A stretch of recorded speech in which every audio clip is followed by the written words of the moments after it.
so much for coming out tonight, despite weather and traffic and your busy professional and student lives. My name is Cody Miller. I'm a third-year medical student at Baylor College of Medicine, and this is Doctors for Change's Maternal Health Forum. This is an idea that started probably a year ago. We were having our annual leadership meeting with all of the other Doctors for Change leaders, and the question was raised, what else can we do? So Doctors for Change, I'll go through this in a moment, has some core committees that we host forums on every year, but we have enough resources and time that we try to do a couple of forums each year that kind of break outside of that usual pattern. So this is one of those. So quickly I will introduce Doctors for Change as an organization and give a little bit of background context as to why we felt a maternal health forum is necessary. So Doctors for Change is a 501c3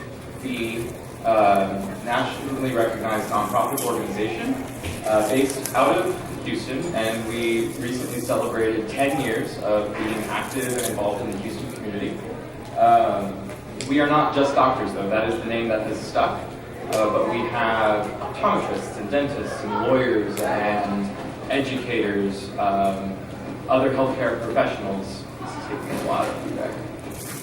Sorry, one second.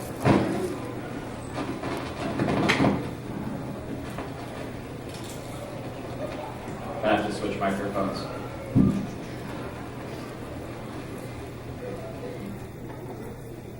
Can you guys hear me? Or should I still use the microphone?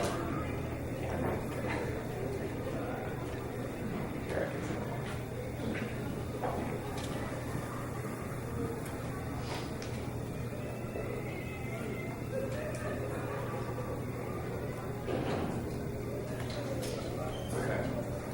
Hello? Hopefully this one's a little bit better. So, as I was saying, we have people from all backgrounds, ranging from professionals that have been involved in healthcare longer than I've been alive, to people who are just interested citizens who want to be part of the advocacy process. So our mission is to increase access of care and improve the health of all Houstonians and all Texans through research, education, collaboration, and advocacy. And you will hear Doctors for Change members often use the phrase unacceptable realities. And those are the things that are unfortunately true in society, in healthcare today, that we see as unacceptable, that need to be addressed and changed for the betterment of the lives of people living in Houston and Texas, as well as for our patients if we are clinicians. This is basically what I just said. I will let you read it. What's really cool, not reading this to you, but just kind of pointing out one of these pictures, this right here, our HEAL committee, that is the Healthy Eating and Active Living Committee, does an art contest every year where students from like kindergarten all the way up through middle school and high school submit their artistic creations about what being healthy or health means to them. And this was one of our contest winners. And what's really cool is a lot of these pieces then get donated and put up in hospitals, TCH, things like that, where the art kind of is immortalized for a while. So these are the big committees that I was talking about. So the five, we initially had 4 committees, access to care, healthy eating and active living, which I already mentioned, mental health, and anti-human trafficking. And we recently added our 5th core committee of immigrant and refugee health. So you might be thinking, well, where's the maternal health committee? And my response to that would be maternal health is in all of these things. Mental health is part of maternal health. Access to care is a huge component of how pregnancies and deliveries how their outcomes go and how everything turns out to both mom and baby. Human trafficking, I don't think I need to say more.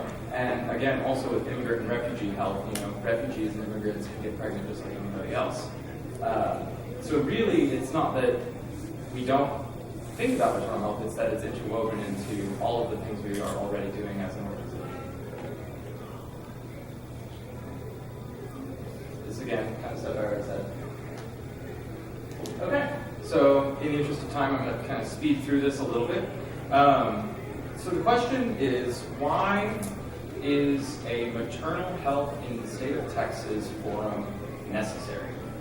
And for most people in this room, this is a little bit of some self-selecting bias. You wouldn't be here if you didn't already know that there are some really big issues in maternal health in Houston and the state of Texas. But just to give a little bit of context, inside your programs, there is this little green sheet. And so this is numbers specifically regarding Texas. And the number I want to focus on right now is the maternal deaths in Texas per 100,000 live births. That is 34. So out of every 100,000 live births, 34 mothers lose their life to complications of pregnancy and delivery. To create some frames of comparison, in California, in the same year, it was 7, other than 34. In Japan, in the same year, it was 5. In Poland, it was 3. Over the span of about 14 to 15 years, using data from 2000 to 2014, every other developed nation in the world, as well as the world overall, has drastically decreased their maternal morbidities. To focus in on that, the global maternal health rate, which, there's some confounding variables because the U.S. is included in that, so really, since the U.S. is getting worse, it's probably a greater improvement in the globe than this number I'm giving you, but the world slashed its maternal morbidity by more than a third. More than 33% decrease in maternal morbidity everywhere else, versus in the United States, it went up by about 26% over the same time frame between 2000 and 2014. Those numbers for the U.S. average, in 2000 it was 18.8 maternal deaths per 100,000 live births, and in 2014 it was 23.8. So again, not only is our nation poorly performing in comparison to the world, and especially compared to other developed nations, but then our state, in comparison to our country, has a maternal morbidity rate about 45% worse than the rest of the country as an average.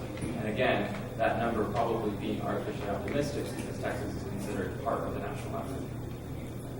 So when I first got really interested in OB-GYN as a first-year medical student, I kept, this was in 2015, this is about the time when all of these publications about, these big bold headlines, Texas, worst maternal outcomes in developed world, and I was skeptical. I was like, I feel like people are just hating on Texas because we're the best state. And I'm native Texan, sorry, I'm unapologetic about it.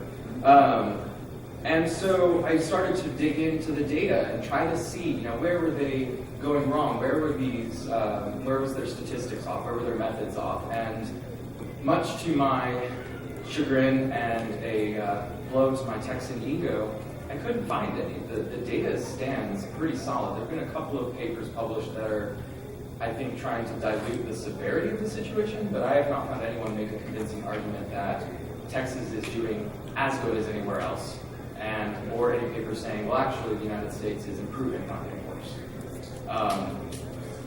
So that is the why we are here tonight, and that's why we have put together 4 really awesome speakers to bring their insights and their expertise into our conversations.